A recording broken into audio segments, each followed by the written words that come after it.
part of the Earglue Media family of podcast.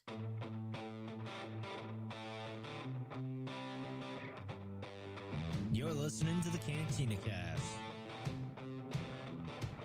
your home for thought-provoking Star Wars talk. Join Albert and Jonesy in breaking down the latest news, trailers, movies, and of course, your favorite characters from a galaxy far, far away.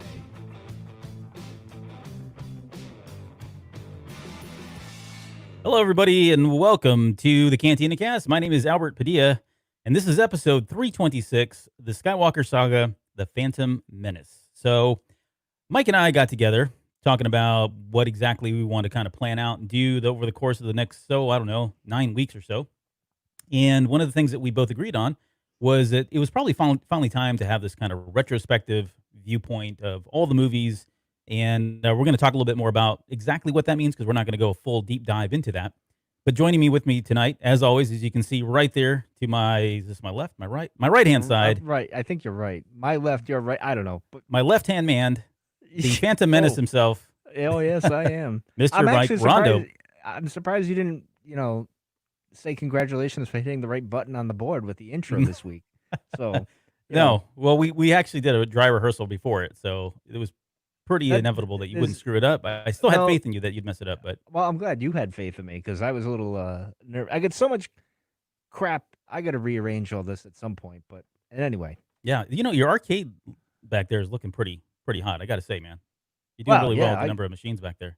well, I actually ordered another one today, but we won't Oh my discuss that goodness, here. yeah. Um, Hope your in wife's case not anyone- listening to this. Yeah, I hope not either. But yeah, so we I got the new Pac-Man and everything, but we'll talk about that. But yeah, they keep multiplying. It's kind of like an addiction of mine. I don't know. So weird. I don't know how that happens. Huh. Yeah, I don't know. I don't All know. right. Well, let's. Actually, I blame let's- the basement and all that. Getting into that got me fired up about it. But anyway, let's get on with the show, sir. Yeah, let's talk about. We got a couple things to talk about news before we dive into the main show. Let's start with the High Republic delay. So Yes. this kind of came out of nowhere. I was not expecting this, honestly. Well, you know what? As pessimist, I guess that's a good. I don't mean to cut you off. I've been yes. Yeah, but I'm willing to give this a shot, right? However, I was a little surprised with the delay, though, because I figured, at least the first book, right? I figured that's going to be coming out in August. So we would, if anything, that could push back to, October? I didn't think it'd get pushed back this much. But anyway, Yeah. continue. I didn't mean to. No, cut you off that's like a fair. That's a jerk. fair point. I mean, August, I think, is when this was supposed to first launch, and we are now getting pushed back all the way to January 5th. So, A Test of Courage and Light of the Jedi, those will be on January 5th with Into the Dark and what was the other one? I think it's one other one. That's February 2nd. yes. The story here, though, is that these titles are all getting pushed back. So, we won't spend a lot of time speculating on why this is. I mean, there was a nice letter that was written and essentially talked about how, with COVID-19, maybe didn't get the right attention they felt it deserved and wasn't exactly where they wanted to be and all that. So this gives them more time. I don't think it's necessarily a bad thing. God knows I have so much to read right now, which we'll talk about here in a second, that Yeah, this is sure. probably a good thing, a good breather for all of us. Yeah. Anyways, I'm looking forward to it still. And I'm glad that you're willing to give it a shot at least. Well, no, you have to. You can't. Before even like you have to see things and experience things before you can fully just. I mean, yeah, you can. Like in the distance, say, all right, well, that looks like it's going to be this, but you can be surprised. So hey, I'm Yeah. hoping I'm surprised. So we'll see. I'm sure there's a character that I'll cling to or like and go from there. So I'm optimistic. We'll see. You gotta sell me on it though. You gotta suck me in. I will do my best to sell you on this. All right. Well, I hope you do, sir. Let's see what else. We got a new show that was announced. This was kind of out of nowhere. So this is the Jedi Yes. Temple Challenge, It- and this is kind of like a double dare. Kat from we'll talk about her role here in just a little bit, but Kat mentioned that it was a lot like Legends of the Hidden Temple. If you remember that old Nickelodeon show where they'd have kids come out and do these obstacle courses and everything. This is very similar to that. So I'm wondering if there's going to be like this lawsuit here, but maybe not. But this No. looks interesting. Like my kids are all over this. They think this looks amazing. It looks fun. I'll give it that. The only other thing before I poo-poo on it, I'm not going to poo-poo on it that bad.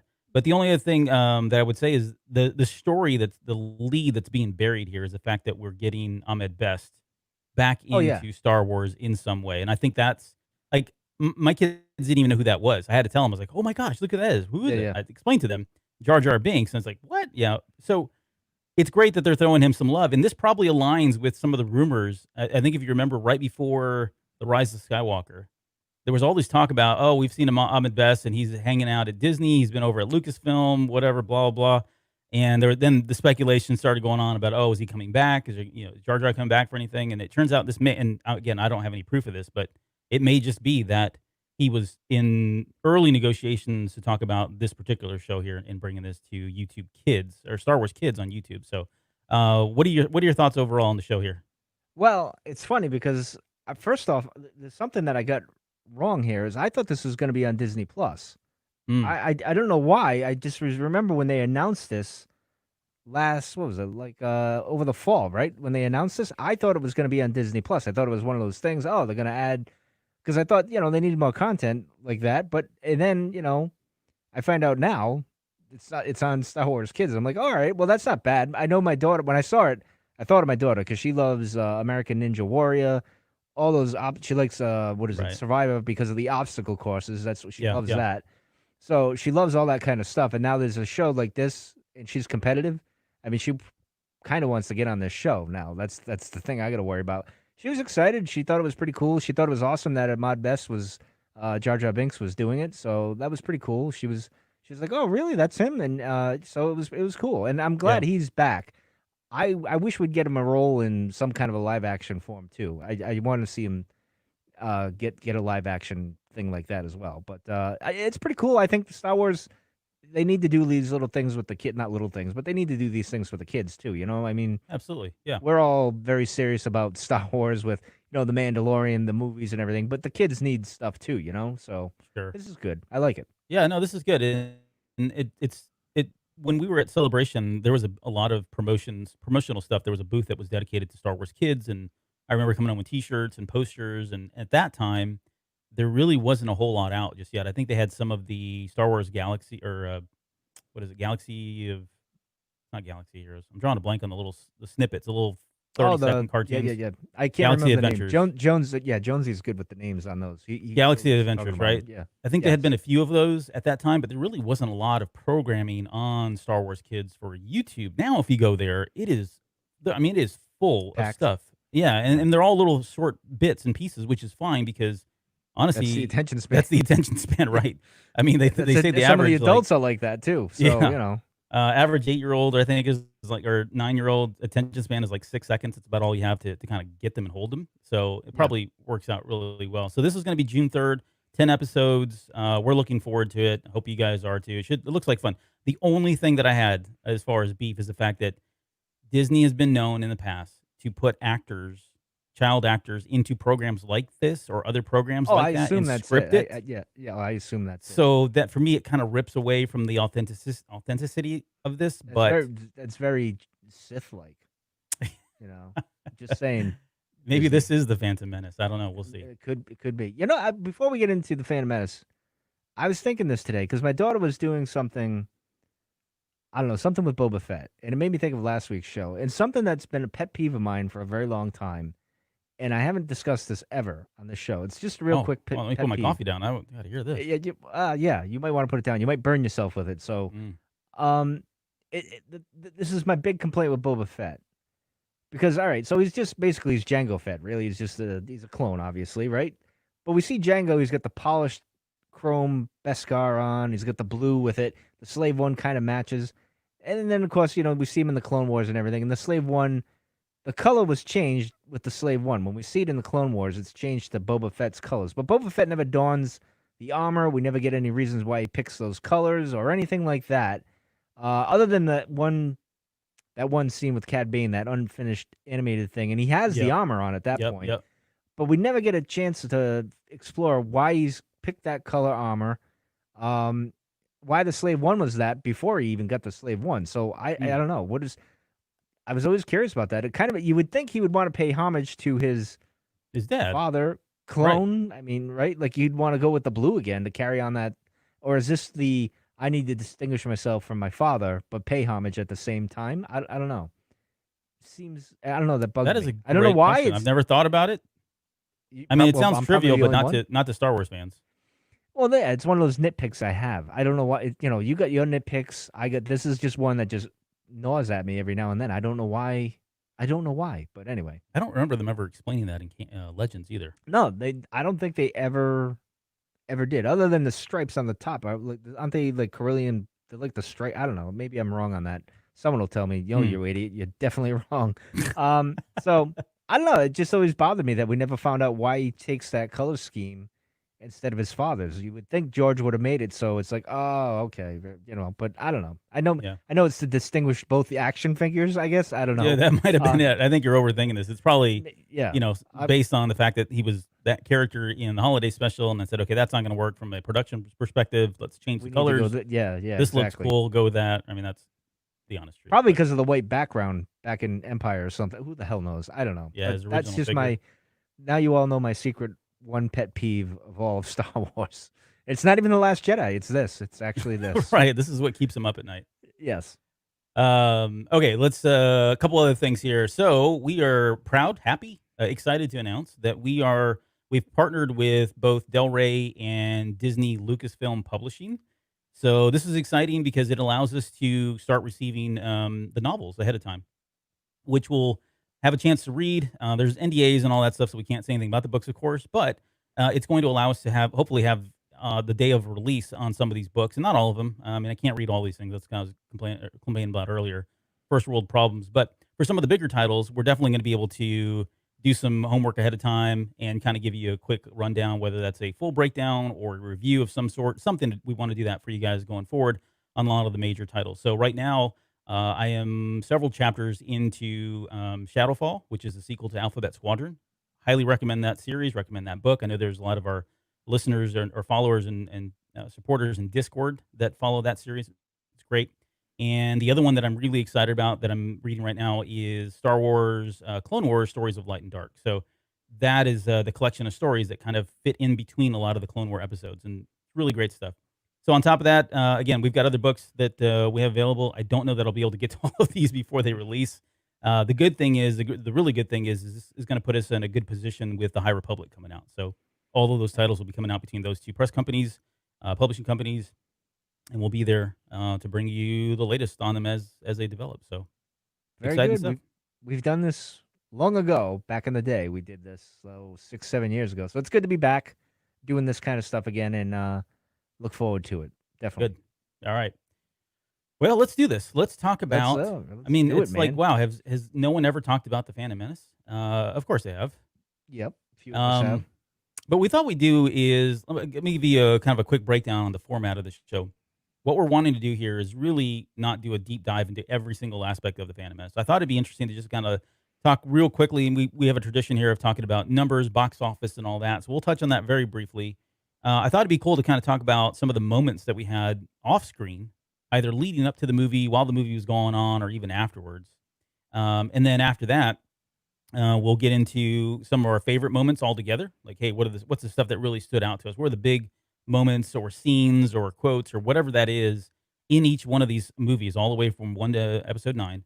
And then lastly, I thought we could maybe break down a particular scene or quote, scene analysis, quote analysis. Big tradition here. Do that with one of ours. So Mike, you're going to pick one. I'm going to pick one. We're going to talk about why we chose it, why it's meaningful to us, what did it mean, maybe some of the stuff later on that came about as a result of that kind of thing. And we'll wrap the show up. So that's the format. Sound Very good. All right, let's Sounds jump good into to it. me. Let's do it. Phantom Menace premiered May 19th, 1999. My daughter's birthday, May 19th. Was it really? Yeah, that's her Same birthday. year? No, No, not she's not same year. same year. No, She's not definitely that not. Well, she shares a birthday with Peter Mayhew, and she gets excited about that Chewbacca. That's cool. So, Yeah. so that is pretty cool. So The film did, I think, a budget. It had $115 million for the budget, and at that time, I remember that was unprecedented, right? It was huge in terms of how much money they had thrown at this thing. Box office worldwide 924. Oh, you brought it up for me. Thank you. I did, sir. 924. I didn't go to Wikipedia because I didn't want any ads or anything playing during the thing. Yeah. I always hate that, so I went to Wikipedia and I punched this up for you. I knew you were going to talk numbers, so I said I'm going to punch it up and put it on the screen so we can actually look at it. So this is what's nice about I know the audio audience doesn't see this, but trust me, it's fun doing the live stream because you get to see this stuff. But Yeah, you get to see it. continue. Yeah, so 924 million. They put the equivalency there of 140 or 1.42 billion, Pretty good. based on 2019 figures. Yeah, that's not too shabby at all. No. And so definitely made a lot of money, and I think that's where we're going to start. Let's start off about the off-screen stuff, right? Okay. And the first thing I want to talk about is the hype and whether or not the hype was warranted. And from our perspective, I know it's easy for us to say yes, right? Agreed? Oh yeah, absolutely. I mean, it was Okay. warranted, but did we take it to a level that was unrealistic? Right. Absolutely. Yeah, we did. We're all guilty of it. I mean, the problem was going into this, and I think I've mentioned this on the show several times discussing this, is like we'd played for like all these years with the films, and then in between the films, we had these action figures, we read the books, we kind of played out stories and things in our head and our Yep. ideas, and that kind of clouded things going in. I think, looking retrospectively, of course, looking back now, going into that, it wasn't a win-win situation really for George when you think about it, because we had all the books were a big thing back then, the EU, the old legends and stuff, and that gave you an idea of what the hell was going to happen, right?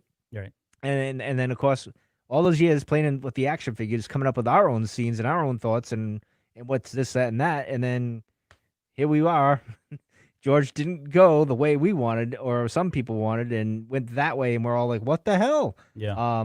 People they struggled with it, but it happens. What are you going to do? I mean, Yeah. he thinks one way, we think the other way. Right. And what are we to do or say? I mean, he's the creator, the maker, right? So Correct. Yes. yeah, and in terms of like the hype too, I mean, we're going to talk about the marketing because I put that as a moment, something that stood out off screen. But I mean, and I've mentioned this on this show before. I think I've done it on other shows, but I'm going to do it again because it's so like vivid in my mind.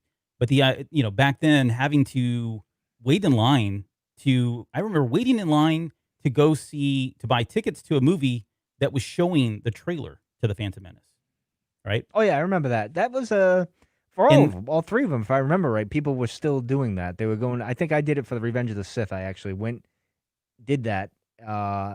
I think I saw Meet Joe Black or something like that, Yeah, like it a was movie that I something- wouldn't yeah. normally go see, but they Then, threw it in yeah. there, and so they got my $6 at the ticket theater, right? And I think in Yeah. that movie, I honestly went there, saw it, and I think I left. I don't even think I Yeah, stayed. I think a for lot of the people. I movie. think I might have. I can't remember that, but that was ages ago. But Yeah, but I mean, $6 to see Star Wars after 22 years of waiting, absolutely, right? So wait in Yeah. the line to see that. That was also if I'm not mistaken, the very first trailer, or at least one of the very first that had ever been released on digitally. So I think QuickTime Movies or QuickTime Trailers at the time picked it up. They were the first to release it, and I think you got to see it. So it was in the theaters like the first 3 days exclusively, and then it went online worldwide that Monday or something like that. And that was an event in itself. I remember everybody at because work I just remember, shutting down. but I to watch that. remember, even MTV did the music video, right? Like the Phantom Menace. I remember watching that. Just for that reason, I watched MTV at that point. It was 1999. Hadn't watched MTV since God knows Yeah, when. I'd already Right? checked out, right? Yeah, but Unless they you're were into doing the grind. But no, kidding. definitely not. No, But they did the music video, or they were doing I forget what it was. I just remember it was on MTV, which I thought was odd because I'm like, well, this is a movie. Nothing to do with music. But they showed it because it was such a phenomenon and an event and a cultural thing. Yep. That it made it to that. So it was a big deal, obviously. Yeah. So you wait in So- line to buy tickets to go see a movie just to see the trailer. Then tickets went on sale. So you had to wait in line to buy the tickets because there was no assigned seating.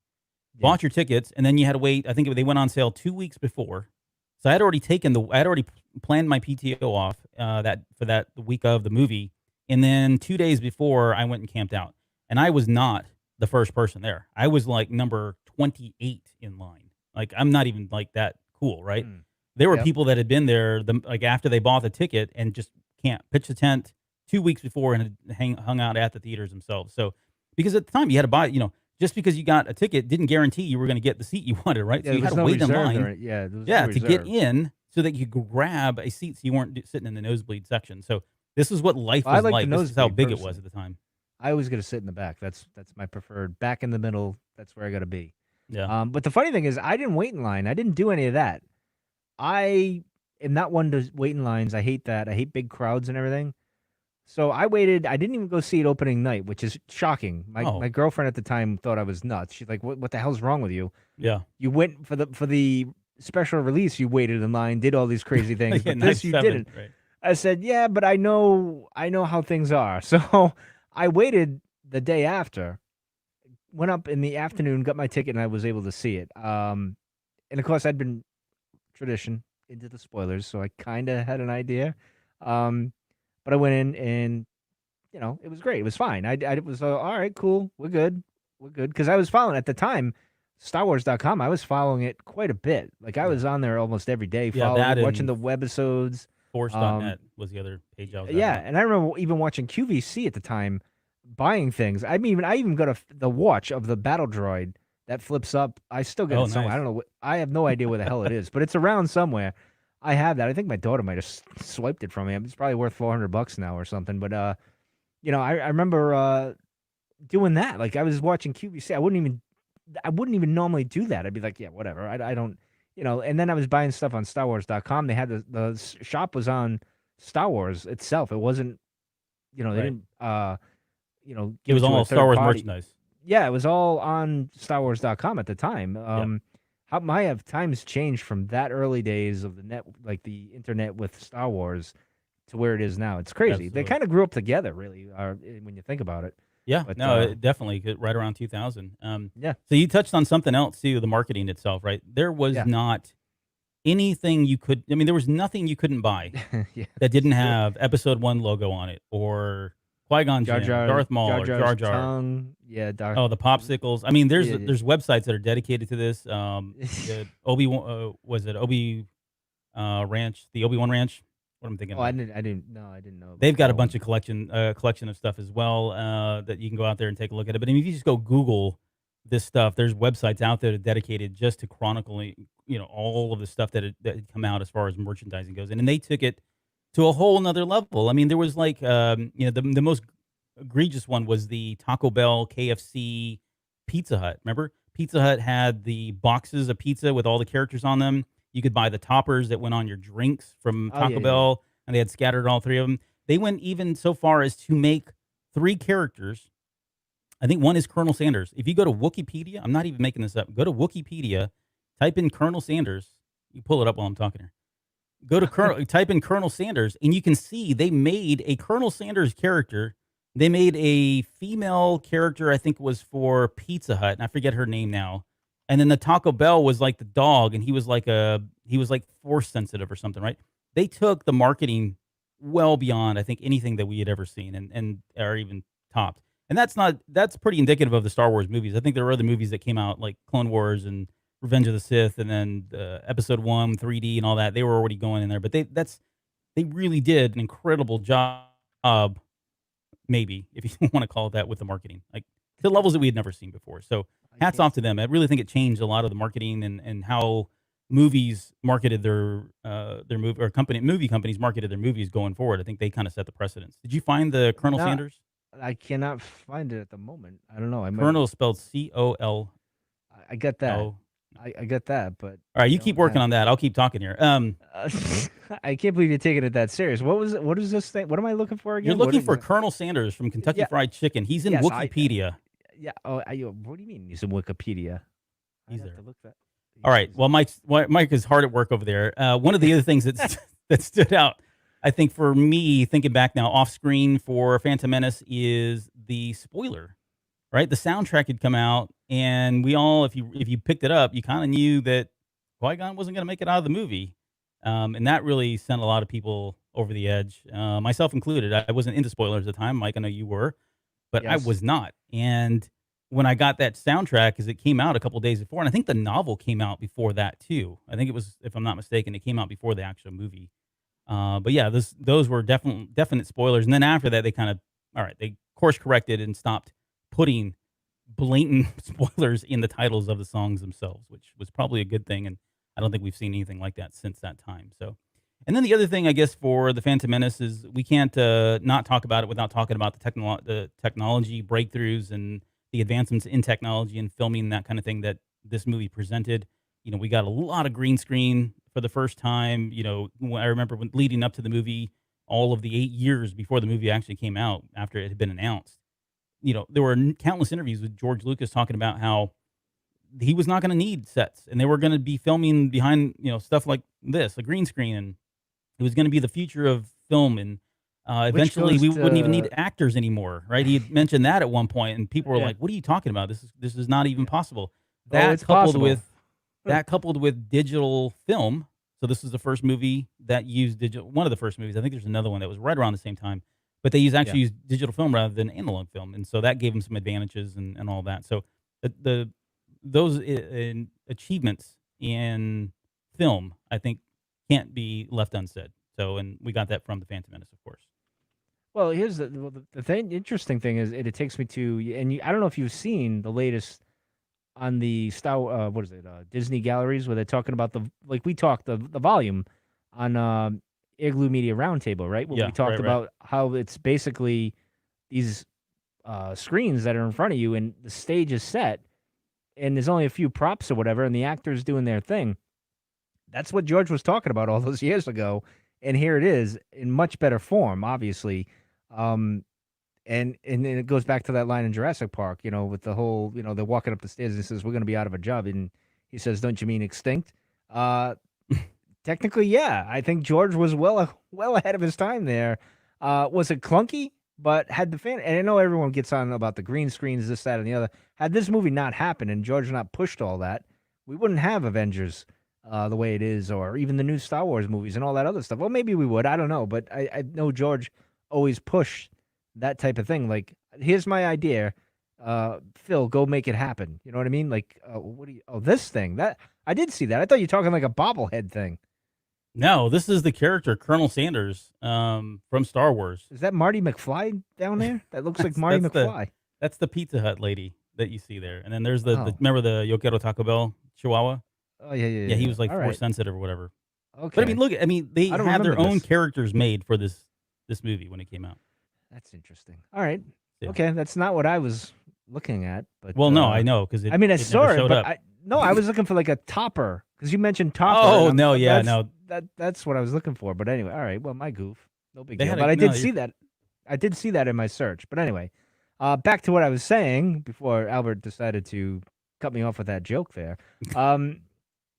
He pushed things with the green screen and all that other stuff. I know everyone says, but here's the thing: everyone forgets about the Phantom Menace is that there was actually a lot of props and a lot of puppeteering and all that other stuff that everyone doesn't realize. Like, Yes. I think it had the most out of all the films, and everyone seems to think, oh, it was all green screen. Blah, Yeah, blah, it was all blah. green screen, all digital, and that really Yeah, wasn't the no. case. They had a lot No. of practical effects, a lot of small sets that they had filmed and used perspective, old school techniques. I mean, all that was definitely there. So, Yeah. they definitely had their fair share of CGI. Don't get me wrong. I mean, Jar Jar was a character that wasn't even conceivable, just a couple years before that. It wasn't until Jurassic Park came out that really people opened their eyes and said, "Wow, there's something here. We can do something with this." So, Yeah. fast forward to where we are today and what we saw with like the Rise of Skywalker and what they did with Leia, and then certainly what we're seeing with the Mandalorian.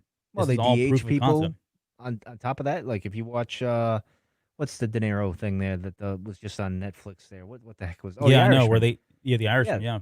Yeah, they de-age him right there. I mean, it's an amazing thing, and it's crazy what they can do now. Like that, it's getting to, and like we were talking about the Unreal Engine 5, right? Which is what they use in The Mandalorian. They use the Unreal Engine, I believe, for most of what they were doing Yeah, with those screens. one version of it, yeah. We talked about on the round table where we were breaking down where at some point you're not going to be able to really tell. I mean, we're almost there now. At some points, you're like, is that like? But anyway, enough about the technology stuff, sir. Yeah. All right. Well, let's talk about on screen now. So we've talked about Let's off do it. screen. Let's talk about on screen. And the first thing I want to kind of lead in with you, and I want to get your thoughts here on this because, there's so many lines now retrospectively looking at episode 4, 5, and 6. There's so many very casual, light mentions of things. The Clone Wars, right? For example, it's probably the prime example now, given how much we have with the Clone Wars. But that one line is all that's uttered in that movie, and we come to find out in Lucas's mind, he has his whole thing built out already, beginning to end, exactly what the Clone Wars were to him. We couldn't even fathom what that was. But one of the things that's mentioned, is like the getting to see the Jedi Council for the first time.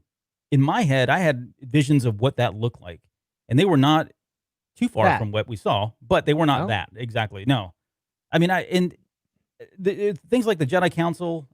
We got like the Force, a lot more background and insight into what the Force is. The Sith is another one where, we knew we heard of Darth Vader, right? Lord of the Sith. What does that mean, right? There was a lot of speculation, a lot of debate, talk about what is the Sith, all that kind of thing. But we really hadn't seen any other Sith outside of Palpatine. And to have a character as menacing as Maul, and who was like just the epitome of pure evil, right? And I think they nailed it, right? Knocked it out of the park in terms of what they were going for in that character design. But these are all, I mean, those are three primary things that I think back about getting mentions of in the original trilogy, and then being able to kind of see that in full light, fully realized by George Lucas, and really get a sense.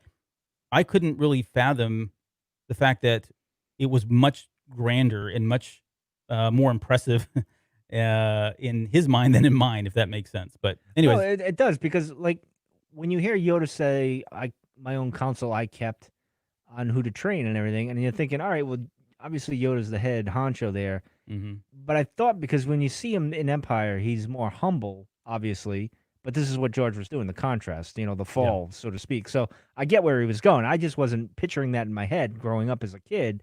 I was picturing it more of a monastery, like we talked about near yeah, where I lived. There was a monastery, and kind of more of a humble kind of monk like living. Not so much a That's the thing. It was more of a political uh type of council. It wasn't really, yeah. It was but bureaucratic. It was over the yeah, top. It was correct. lavish in terms of the way it looked, and right. I Yeah. mean, all that was I get where not. the contrast what he was doing with it and everything. Like you get it when you're like, "Oh, all right." You kind of when you explore it more later on down the line, which I did with the series and everything, and I'll get into my moment when we talk about it, why that it kind of triggered something going forward, which kind of led to where we are tonight with this whole operation that we got here.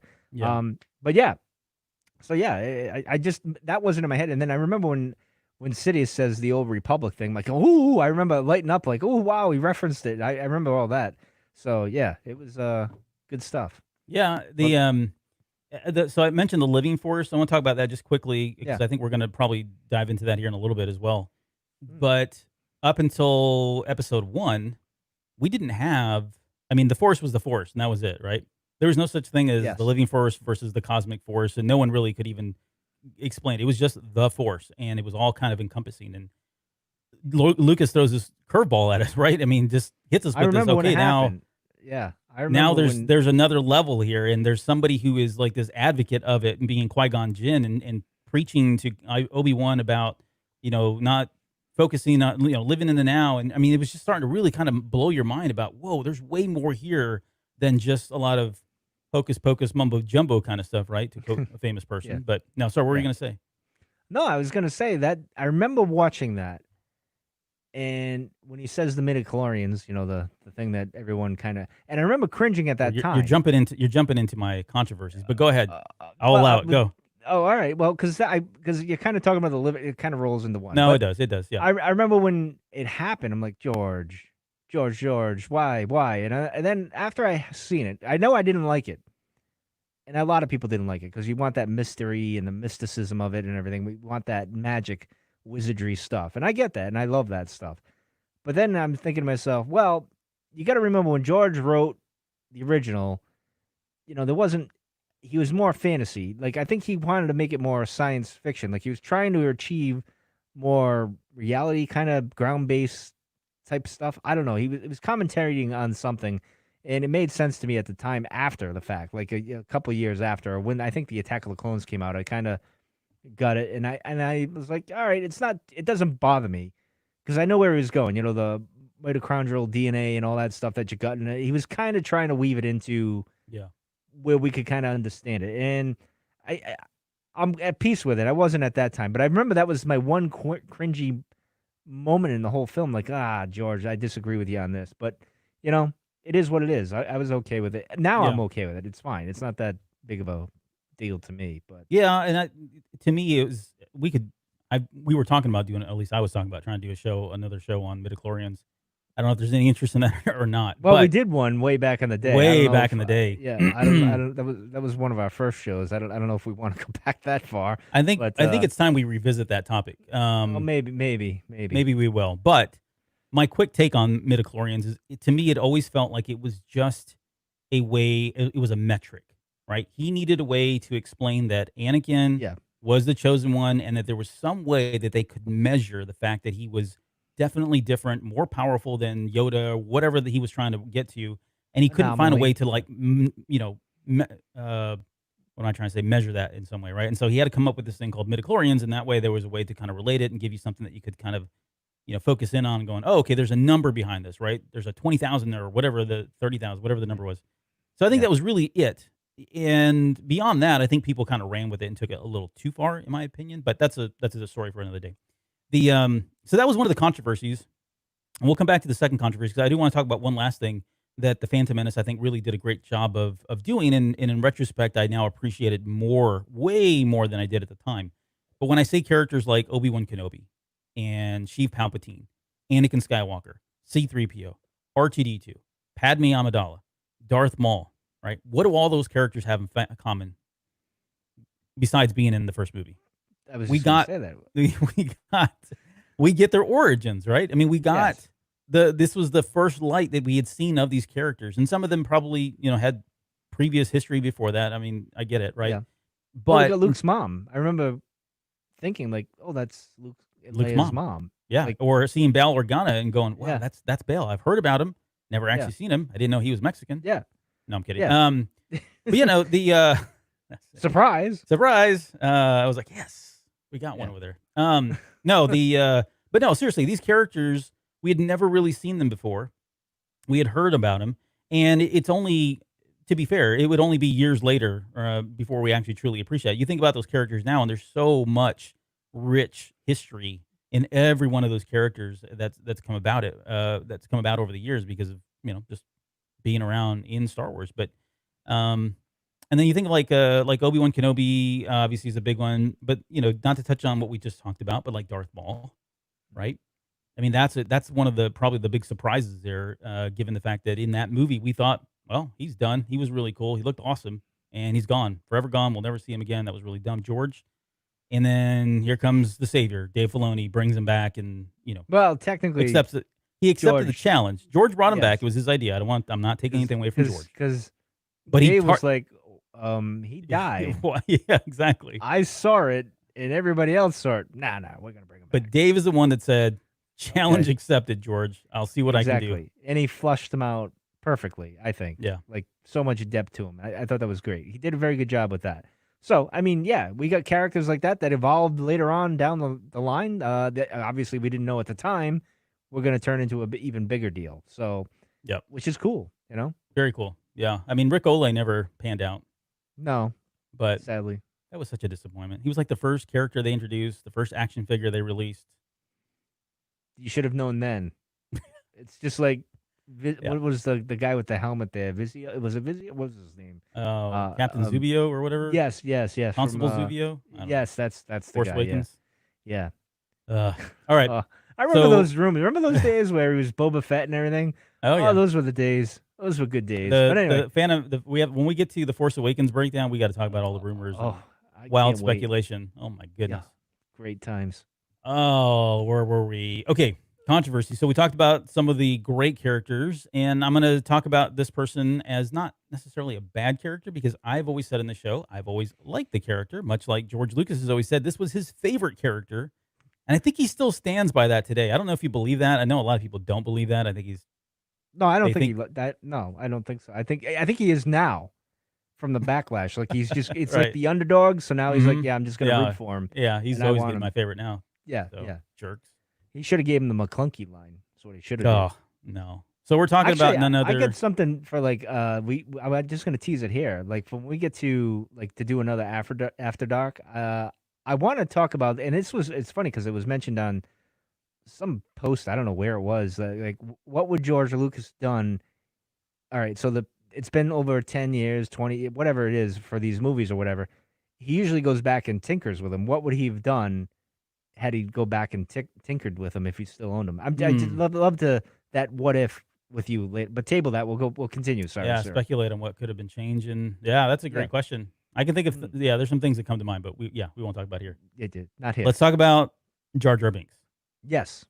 So, and we already talked about him at best. That was purely coincidental that it Yes. happened. It worked out well. Worked out really well. So good job on us. No, I didn't have a problem with him in the movie.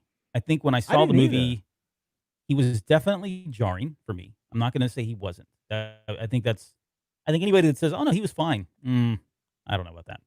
There was definitely moments in there, and of course, I don't want to even touch all the controversy around the stereotypes, right, between yeah. Jar Jar Binks and Watto and all that. I mean, that was huge at the time, and Yeah. that's all been said. There's plenty of arguments out there, but the character himself, I didn't really have a problem with him. I think especially today, like if you go show this movie to the younger generations and the younger audiences, Oh, my they daughter actually likes do him. relate. Yeah, they do relate to him, and that was the point. I mean, Lucas wins here 100% down. You can hate him all you want as an adult, or you could have hated him all you wanted as an adult back then, and even to this day, that's totally cool. You're missing the point. It wasn't for you. That character was not for you. That was a character for a whole kids, other group generation for kids Yeah. to latch on, and they do even to this day. And I'm not saying that my family is any kind of model family or the test right for all of this, but I can tell you that you talk to other people that are showing this movie to kids even to this day, it does resonate with them. It is a character that it's young, it's goofy, over the top, right? There's a lot of visual sight gags and stuff that's happening. That's the stuff that resonates with children. I'm just glad that Michael Jackson didn't get the role like he wanted to. So, anyways, but what are your thoughts on? And that's a true story, by the way. But what are your thoughts on Jar Jar Binks? I'd never had an issue with him. I think the only thing I remember is like when they were looking at him, I know it was off a little, like when Qui-Gon's looking at him, and because I remember seeing the technology, they showed what they were doing with the character Yeah. prior to release, and so when I saw it, it threw me off because I knew where Ahmad's head really was. But I didn't have a problem because I just like you kind of know why he put him in there.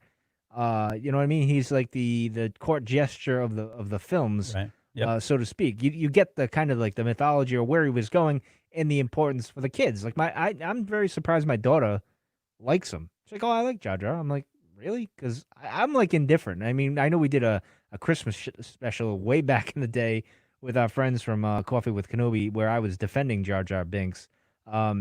Because that's typically me. If someone likes something, I'll typically Go not the like other it. way. Or so if you Wow, hate shocker. it, yeah, exactly. I do the counterculture thing. That's the punk rock in me. I like punk rock and stuff. So, I never really had a big issue with Jar Jar. And Ahmad Best, I thought he did a great job for what it was and what he was trying to accomplish at that time. It was groundbreaking. It wasn't like it hadn't been done before. So I thought it was pretty cool. I never had an issue with him. It's Jar Jar. It's Jar Jar. No.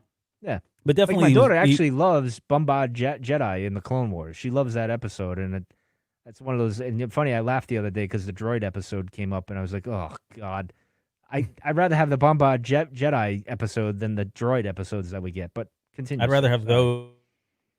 those than Zero the Hutt, but that's again another conversation. So, so Jar Jar and midichlorians were probably the big controversies from that movie. I don't know. We don't have any science behind this. This is just kind of our thoughts and opinions here. Let's talk about, I guess, the final two big moments I think for this movie were definitely the pod race. Yep.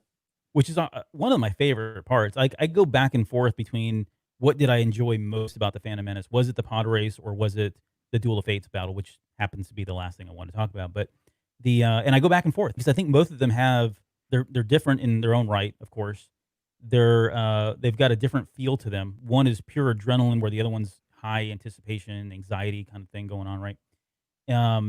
But make no mistake, that scene rivaled at the time in many race scenes in other movies and continues to rival race scenes from movies today. That thing held up really well, and this is just my opinion.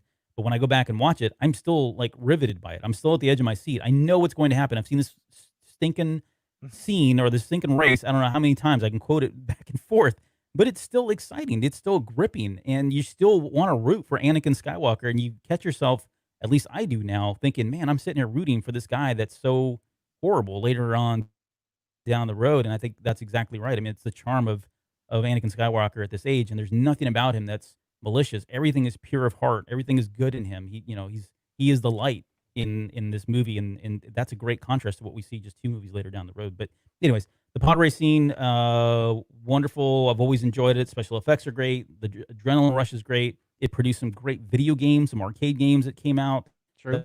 that I enjoyed playing as well. So I mean, all that was just amazing stuff. But your thoughts on the pod race before we get into Duel of Fates? I enjoyed it. I thought it was great. I remember my father enjoying it when he watched it with me. I remember he liked that scene. It's not better than Bullet. I'll just say that chase scene's still Well, number one of all time. But it is. it was really really cool, and I love the sounds, the sounds, and Oh yeah, again Star Wars. I mean, it was just great. You felt like you were there. It was believable. It was awesome. I liked it, and Sebulba being Sebulba, I thought was pretty interesting, and I liked it. I can't. I thought it was pretty. I think the effects and the sound of it really just stood out to me, and like kind of capturing that fast pace even more than the speeder bikes back in the day, which was really cool. So Yeah, I think that coupled with the very end space battle, which wasn't always my favorite, to be honest. Now that we're kind yeah, of it was a little weak letting when it you all out, compare it it. was a little Yeah, weak. Yeah, yeah, but I think the but main focus was obviously the Duel of Fates. But yeah, yeah. I was gonna say though, those 2 things. If you think about the pod race and the space battle at the very end, they both play into Obi-Wan telling Luke Skywalker that your father was a great pilot. You get to see him that he wasn't just a great pilot during the Clone Wars; he was a great pilot way before any of that had happened, right? And I think that's kind of what he was trying to do, especially with those 2 particular scenes. there's a bit of a Um, retcon there, but yeah, it worked. whatever, it It worked. worked. Yeah, there's a lot It of worked. retcon in Star Wars. Welcome to Star Yeah, Wars. yeah, exactly. This is your first day on the Uh, job. yeah, yeah. But yeah. Okay, Duel So of Fates, yes. and this may bleed into your moment, and if we want to just segue into that, Yeah, we yeah, that's can fine. certainly. But We can. this was, I mean, you talk about what are the more epic, what are the famous lightsaber battles, which is always at top, and Obi-Wan Kenobi versus Anakin Skywalker, Revenge of the Sith is always up there, right? And if it's not that fight, it's usually this fight that it's jarring with. Now, there have been later ones, and I know, just cover yours, Mike Rondo, but the Last Jedi fight with Kylo Ren and Rey in Last Jedi, that's pretty good too. Mm. But for the longest time, many years, it's always been these 2 fights. We've always argued about which of these fights is better, and there's a reason why. You've got some amazing choreography, right? You've got what's his face, Ray Park. Ray Park in his absolute prime. I don't know what he was, like 19 years old or something like that, or 20 years. He was young. Yeah. He was really young. But you got this beefcake in Ray Park, and just his Beefcake. sheer ability, his sheer like martial arts ability on full display, which is just awesome. I mean, it absolutely is amazing. I mean, it rivals a lot of the stuff that you see even today in like some of these big budgeted martial arts movies and stuff. I mean, just the choreography was over the top. You got that coupled with the fact that we had never really seen Jedi fight like this before. We thought about it. We played with our action figures. We talked about it many times, speculated, had fun games about it and that kind of thing. But we had never actually seen Jedi fighting on screen in this way from a Star Wars film. And then not only that, but fighting a Sith Lord who was well beyond anything we had seen. I mean, don't get me wrong.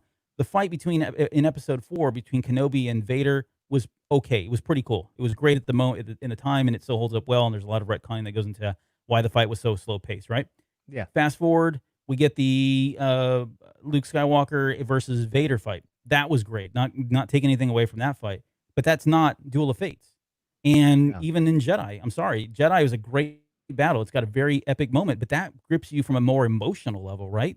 You're more Yeah. emotionally attached and invested in that scene because of father and son fighting than you are from the pure, like, I don't know, pure adrenaline, Sith versus good kind of thing fighting that's going on from the Duel of Fates It's on. fight. So It's on. it's on. We never got. Yeah, exactly. It was, and that's why I get so excited when, when the one thing I'll give you a credit with Star Wars: The Old Republic is when you see that trailer, and all the Sith ignite their lightsabers, and all the Jedi light their lightsabers. Like, this is what we've always wanted. Yeah, Please right. give us this. God darn it. And this is as close to that as we ever get in the films for now. I'll say that. Who knows what'll happen in the future? But Sure. this was it, and it was an interesting contrast because as you look at the fight as it happens, and you see the contrasts in the styles, and in the Master of the Apprentice, and even in Maul, he's setting up a trap, doing his thing, and it kind of plays into what Obi-Wan learns later on. And Anakin says, "So what do? We spring the trap," knowing that they're going into a trap. Like, because Qui-Gon doesn't mention that or anything. It's kind of like a lesson that Obi-Wan kind of learns. I assume. I'm just assuming here. I could be completely wrong. But it was just like, and I know George at the time, I think he said he'd wanted to see the Jedi in their prime and the Sith kind of like in their prime at the same time. But were the Jedi really? Because they hadn't seen the Sith in 1,000 years. So it's not like they were fighting them a lot. You know what I mean? So I don't know. It was very interesting. No, the contrast. That's fair. Yeah. So, I mean, and this is probably why they lost the fight, really. Well, they won. I guess it was a draw at the end, right? I'd have to say that. My old co-host Brian we used to go back and forth on this because he likes Maul. And he says the only reason Maul lost is because it was 2-on-1 and he was tired. And I'm like, no, stop. It's you. Yeah. But that was his argument all the time. But no, I get it. It's a fair argument. I don't believe it, but it is a fair argument. That guy, I mean, Maul there's just no way. I mean, there was many moments in there where he just got over cocky. He just got overconfident, right? And, yeah, of course. Because he took the Master out. He was like, well, I'll take he had the high ground for a moment. He took the Master out. I think he thought, oh, well, he's weak. And of course, Sidious is feeding him these lies of all the, we're better. And, now here it comes. And he got over cocky, and this is what happens. So, I mean, if you look at it from the fighting perspective, just pure martial arts or, fighting, saber, swordsmanship, whatever, Maul hands down beats both of them, right? It's true. Yeah. He killed Qui-Gon Jinn, and he literally had be sitting there ready to, all he had to do was cut his fingers off, cut that little thing off, whatever, let him fall to his death. Yeah. So he wins on that level. What he didn't win on was the fact that he got overconfident and was more, just embellishing the moment, lavishing in the fact that he had him, he's savoring it. Right. This is all Sith stuff, right? These are the traits that, we know are the downfall of the Sith at some point. Look at Palpatine, right? But yeah, and so from that perspective, then I would say it's a draw because at the end of the day, the Jedi win. Maybe because he comes back, but that's who knows. Yes, true. But anyways, so you hit on something here, and let's segue into yours. You hit on the fact that the different styles and different fighting styles, right? You've got somebody like Qui-Gon Jinn, who was not the model Jedi that we were seeing in Episode 1, or even what we probably had preconceived notions of from the first 3 movies, right? He was a totally different type of Jedi, and we need to do, by the way, a Qui-Gon Jinn episode, an updated one. Yes. So let's do that. Okay. We're making the announcement here. We're gonna do a Qui-Gon Jinn episode. Okay. But in 3 years from now, or when? No. We need to get this out quickly because I've been dying to talk about this character, especially after Master. Well, he's one of my favorites. He's one of my favorites. But and again, amazing. And to my moment, and the reason why Qui-Gon was such a character that I was drawn to is because, again, he went against what was the norm, which is kind of what I do anyway. Yeah, why make things easy on me? I'm going to go that way, and, who knows what's going to happen. But I'm going to just bring up my moment here, go ahead. Albert, if you don't mind, because it was such a contrast. And then when it happens, you're like, yes, that is what a Jedi should do in a moment like this. And, of course, Maul, the contrast, is doing what he should do. Banging on the thing with his lightsaber. And of course, my moment is when he meditates, when the beams come out and separates everybody. Maul's ready to go, like he's just like patiently, like a predator, ready to pounce on an impala or whatever, like a lion just gonna eat you there. And Qui-Gon's just like, all right, I'm gonna stand on myself. I'm cool. I'm good. We're fine. And of course, you got the other contrast, which is down the hall, which is Obi-Wan, who's typical young guy, ready to run in and just be the hero, and not realizing you got to take a step back in these moments, and that's what Qui-Gon was doing.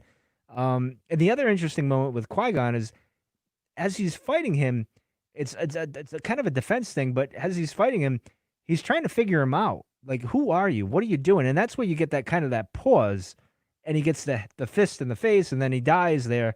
It's like Qui-Gon lost his train of thought because he's trying to figure him out somehow, not just the fighting style. Like, he was just kind of defending him, figuring, all right, my Padawan will be here soon and we can kind of take him out. But I'm kind of trying to get something out of this character where I can figure out who the hell are you and where you came from. Yeah, it gives I him just want to say he gets that one look at one point. And that look is so iconic. Like he just looks at him almost kind of like surprised, shocked, like he can't figure him out. And I think that's what you're hitting on there. that's what I mean. And then you get Yeah. the boom, and and credit to Maul, he seizes the moment. He's like, all right, he's wounded. Now I take him out, like just like you would in the wild there with the lion and the gazelle or whatever. And that's what happens. And of course, Obi-Wan. Then we get the other great moment as part of this fight is where Obi-Wan just gives into his darker side. I He would touches say. the dark side. He does. Absolutely He does. was, and that was probably the highlight of the fight when they're in that little thing when they first clash, and they're doing their thing and tumbling and all that stuff. That was like epic stuff. That was awesome. And then Obi-Wan gets in his predicament and then he does his thing. But that is my moment because even when he meditates, it triggers something in my mind to seek out like why is he meditating and being calm in this thing? Which is why I get into Stoicism, Buddhism, and all that, Taoism, and all that other. Like I went and explored that, and that all came out after Revenge of the Sith. I got into it even more, and Qui-Gon was that character that kind of sticks out like a sore thumb when you want to get in and kind of explore those types of things, and that's why we're sitting here doing the Cantina cast today because I got into all that stuff, and this is what the show is all about, really. At the end of the day, is that curiosity of why this is that. But get into your moment, sir. I'm curious. Well, about let yours. me touch on a couple Okay, things too. 'Cause I do sure. want, so for me, when he goes down to meditate, like Yeah. up until that moment, yeah, you're right. There are like Qui-Gon is Qui-Gon throughout. I mean, he is the master Jedi. There's nothing that shakes him, nothing that rattles him throughout all of the fighting. He's just very stoic the entire time, which is a character trait that I've always enjoyed about a lot of other characters, not just him, but those stoic characters seem to be the ones that like resonate with me the most for whatever reason. So from that alone, he was kind of a standout character. But when he goes down and kneels, I mean, given everything that's going on, as chaotic as things are, as emotional as they are, right? The idea that there's death that's looming, that could be potentially looming for him, that kind of thing. And I'm using specific words here because I want to go back to the Jedi Code. In that moment, in my head, he's always he's going through the mantra of there's no emotion, there's peace, there's no ignorance, there's knowledge, no passion, serenity, no chaos, harmony, no death, the Force. That is like almost, you read that and that's exactly what's going on, right? There's a lot of emotion going on. There's ignorance because they don't know anything about who this character is or where he came from. He's been breathing in the shadows so long, right? There's a lot of passion, at least on the dark side of the Force, where they're absent. They should be absent of it, right? That battle is super chaotic. And what does he do? He takes a knee. He sits down and goes over this mantra, and knowing that, I mean, who knows? I mean, you don't even know. For all we know, he could have seen or knew that he was about to die.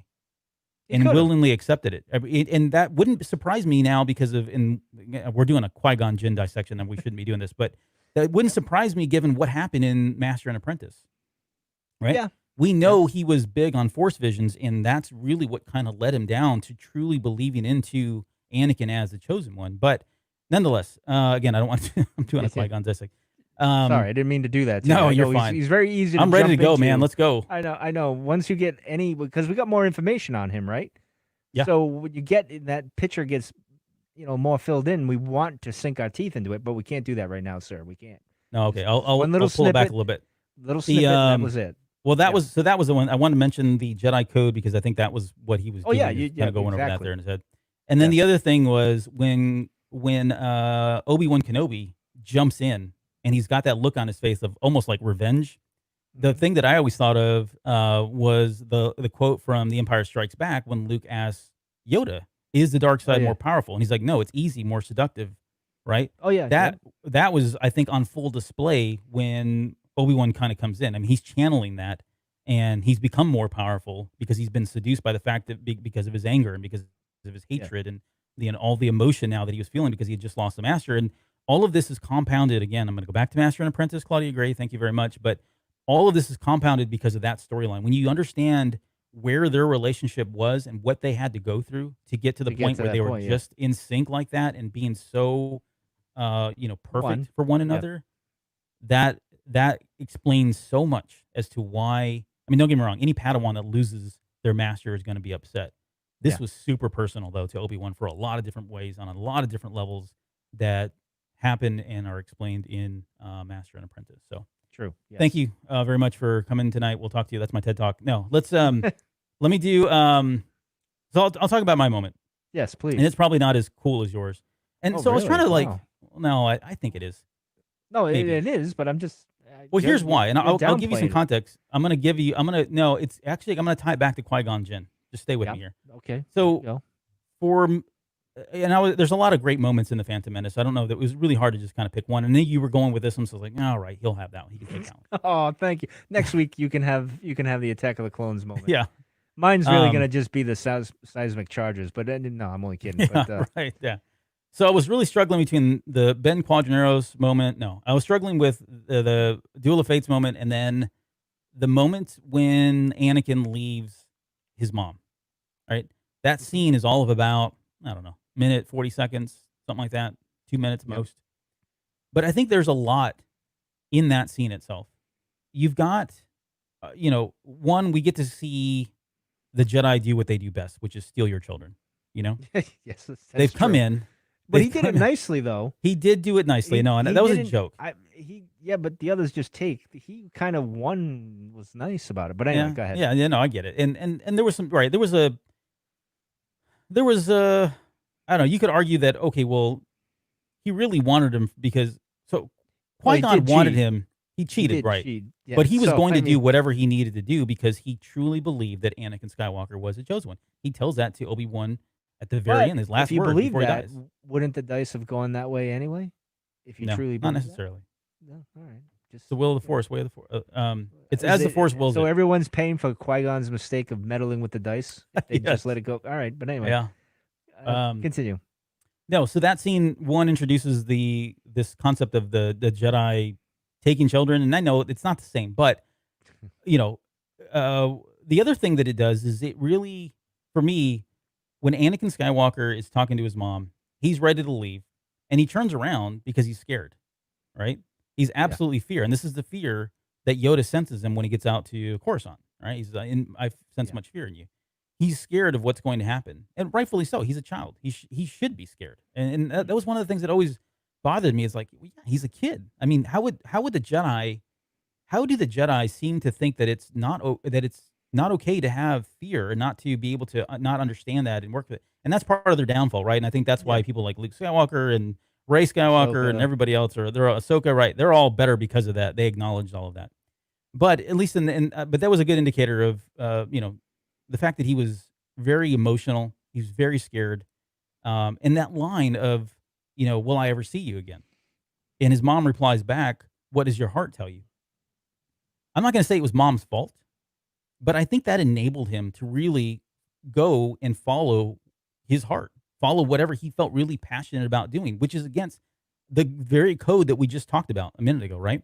But the fact that you had Qui-Gon Jinn, who will go against the code, and we know Qui-Gon Jinn, again from Master and Apprentice, he had a lover, right? Yep. At some point he did, just like So did the other Averos. Yeah, Averos had a lover, right? One of my favorite Jedi that we don't get to talk about is that dude. He was He's cool. awesome. But Yeah. So Continue. I mean, so you got the mom that's saying, follow your heart. That's not what the Jedi really should be doing. But because of that, I think he listens to mom. I mean, he takes that advice and he applies that throughout all. And we don't get to see this, and I'm purely speculating here at this point. But I really believe that was something he held on to dearly because he was scared. He he believed in his mom, And it's wanted to their go back last and save moment. her. It's their Yeah. last moment, right? He's holding on to that. And so that in itself probably drove a lot of conflict for him as he's going through these teachings of, what it's like to be a Jedi and how he can't have emotion and that stuff.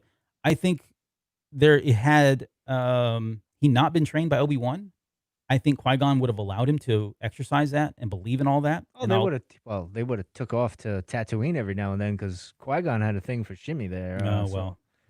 I don't blame him. Yeah. Shimmy, sorry, I always say Yeah, I know. Shimmy. I Shimmy, don't know. whatever. Shimmy, Yeah, shimmy, shake. so- yeah, that's the Rhode Island way we say it. But anyway, Yeah. But yeah, had he not been trained by Obi-Wan Kenobi, he would have been able to work with the fact that he had feelings and work with his emotions and work through all of that. I think Qui-Gon Yeah. would have enabled that for him. but he didn't. And I think that's what really put him in a bad position. And we, fast forward to the clone Attack of the Clones, and he's a very different person at that time. You can see a lot of fear in him. I think Hayden Christensen did a good job with that. You can definitely see the fear is still there, but he does look like he's conflicted in a lot of different ways. And I think, again, a lot of it is because his mom said, follow your heart. And he's been told and trained for like the last 5 years or 6 years, whatever time that passes, that that's something he shouldn't be doing. Um, there's a moment, and again, sorry, I'm going to Master and Apprentice because I want to draw the parallel between Qui-Gon Jinn and Anakin Skywalker. In the novel, at the very end of the book, and literally, like, this is a spoiler alert, so if you haven't read it, go read it. If not, keep listening. But at the very last chapter, it's been like a year, man. Why do you? Okay, it's probably off. It's on limits now, or not off limits. Yeah. At the very last chapter of the book, they make Qui-Gon Jinn the offer to join the council. Right? Yes. They tell him, "Hey, dude, you've done it. You're awesome. We know that you buck from time to time. You go against the grain, but they even acknowledge it. We could use, Oh yeah. we could use that on the Jedi Council." And they're right. I mean, that's the one thing that I'll give the Jedi Council. They acknowledge that they do need maybe a varying, vying opinion here, and not have to, and just not do the status quo that they've always done for so long. Yeah. And so they make Qui-Gon Jinn this offer, and he turns it down. And in the line from the book says, "My relationship to the Force has changed. I wish to be silent for a while, to surrender to it, to accept whatever the Force brings. Joining the council would take me far away from that goal, but this is the path I must follow." That, for me, maybe he's not following his heart per se, right? But he believes that he needs to follow something that's guiding him in a different way. Even if that means going against the council and joining them, even if that means going against the Jedi code, right? Breaking rank with the day-to-day mantra or the dogma, right, of the Jedi and their religion, that kind of thing. He acknowledges that there's something else that's driving me, something else that's pulling at me. And for Anakin, it was following his heart. For Qui-Gon Jinn, it was following the Force. Are they one and the same? I don't know. Maybe there's an argument. They're very closely related. I think one drives the other. One could drive the other, depending on how you interpret the Force and how you channel and manifest it, that kind of thing. But yeah, I think that was a very pivotal moment in the Phantom Menace. And I think it's a moment that gets overlooked a lot because it's a very quick scene and we don't think of it. But if you look back, everything that we know of Anakin Skywalker and much of the conflict that exists from it stems right there in the moment. It is not the be-all, end-all of that conflict. There are plenty of other things that happen, including the death of his mom. But the fear that he has, the anxiety that he has, and the advice that I think he chooses to follow because of his mom, that's the kind of the first domino that falls along the path of him becoming Darth Vader. It kind of reminds me like when my daughter asks me a question and I give her an answer, but I kind of forget about it. Like it's kind of like advice to kind of guide her to where she needs to go.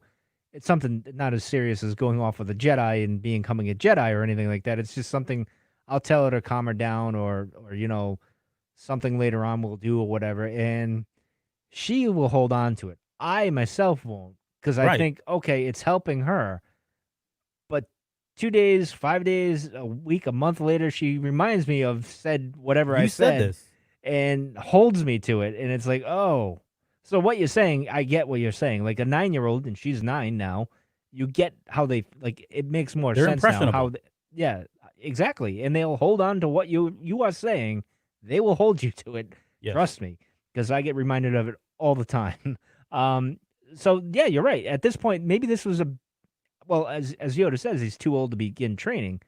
Well, yeah, he's 9 years old. He's at that point where he kind of figures things out on his own, kind of needs still advice and kind of needs to be taught, but can kind of make some decisions on their own, like in between, like can figure things out. And that's kind of like a bad danger zone. And I think what you're saying is he got stuck in this, and this kind of like and it's happened to me as I was, getting older or whatever. You have one thing that sticks with you and just gnaws at you like the Boba Fett thing with his armor. And it just sticks with you and you can't let go. And that's what happened here with Anakin. It's that seed that grew into a big darkness type thing. So yeah, no, they're definitely impressionable. Yeah. They definitely remember what you say. And I mean, how many times if you're married and got kids, how many times have you heard, well, the other parent, mom, dad, Mom yeah. said do this, or mom says we always have to do it this way, or I mean, they do remember this stuff and they hold on to that stuff. And Yep. all I'm saying is Anakin definitely did that here. He followed his Yeah. heart because, like his mom said, and that led to a lot of great things, and unfortunately led to a lot of bad things. So there you go. I like it. Very Yeah. good. All right, well, that's the show. We'll see you guys later. Yay. No, Got a few things. we got a few things we got to talk about before we get out of here. Let's talk about the network. Yes. So we are pleased, happy as pals here that we've got a social media manager now on staff. So Kat is our social media manager. I think she's watching, listening to the show. Hopefully, she is. If not, yes. welcome I just aboard, want Kat to know this was going to be my shout out, but Albert beat me to it in the show. Oh, notes. sorry, I didn't mean to take it from But, you. No, that's okay. I mean, I was just going to shout out because she was an original Cantina Cast listener. Like she was at, I think, show number 3, maybe.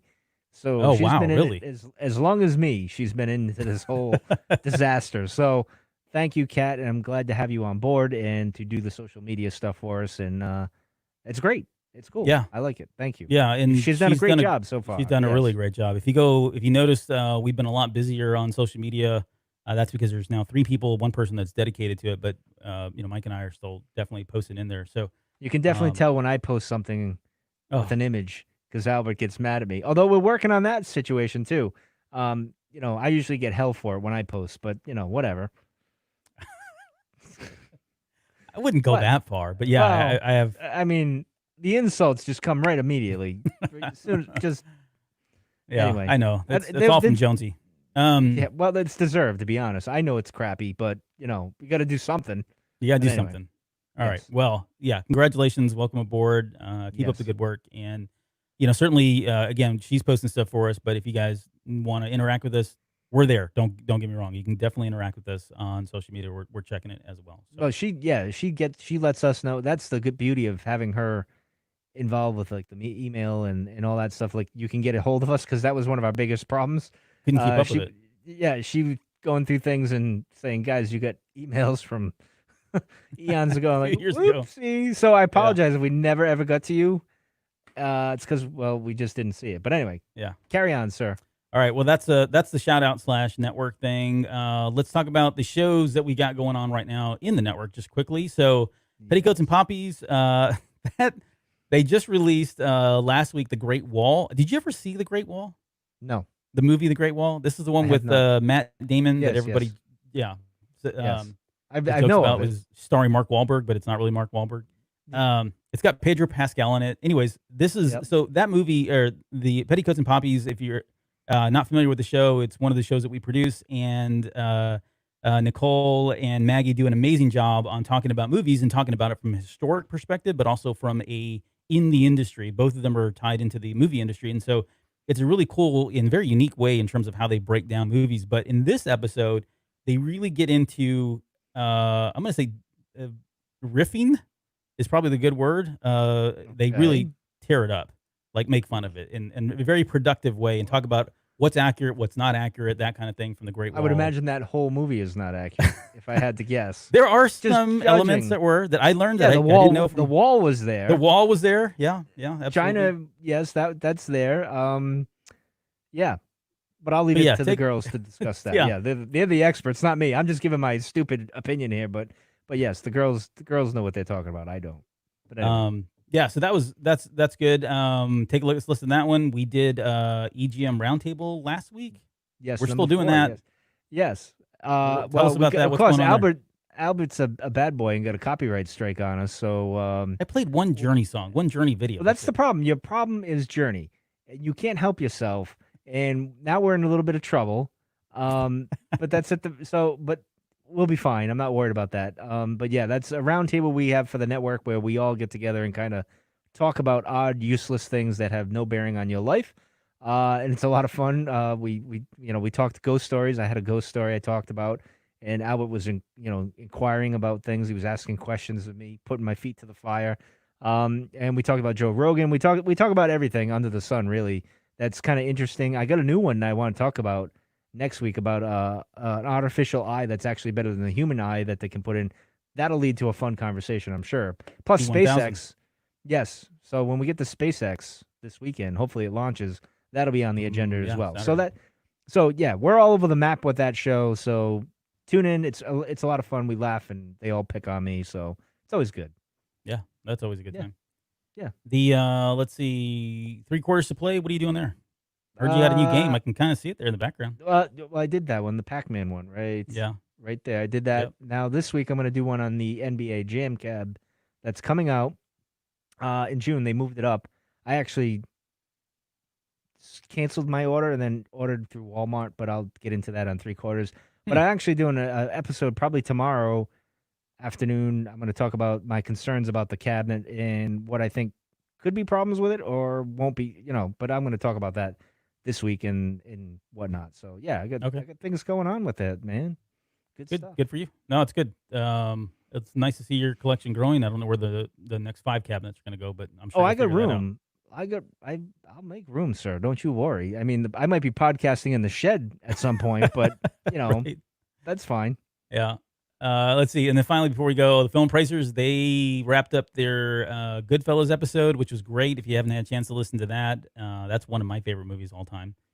Then they did a 2019 reconciliation. So I think they went back and looked at the movies that they had already reviewed, I guess, the year before, which was kind of cool, and talked about it. They talked about Labyrinth, which is an amazing movie. I don't care what Joe says. Yeah, Joe's wrong about everything. Joe's wrong about everything. But anyways, he's take a listen to that to them as well. I think they've got a new episode coming out tomorrow, but I don't know what it is. Otherwise, and I don't want to spoil it. Even if I could, I wouldn't. So well, they'll have one this weekend. So look for that. Yeah. Yep, that's coming out too. Beyond that, nothing else going on. I think we're done here. No, I think we are. So I hit the button. I hit the right ones. All right, we'll be back next week with the Clone Wars or Attack of the Clones. Bye, I gotta go. Yeah, see ya.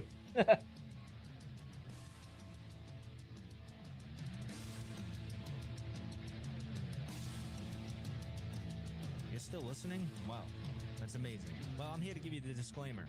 Normally we do a big, long, drawn-out disclaimer thing saying what's what and who's what and all that other stuff, but I think you guys kind of know that Lucasfilm and Disney have no affiliation with us at all, and we have none with them. We talk about Star Wars, which is their property, and all that other good, fun stuff, but I think you can tell which is our stuff and which is their stuff. If you can't, well, then send a lawyer to send an email to me, and I'll be glad to chat with them. Other than that, you know what's what, so that's your disclaimer.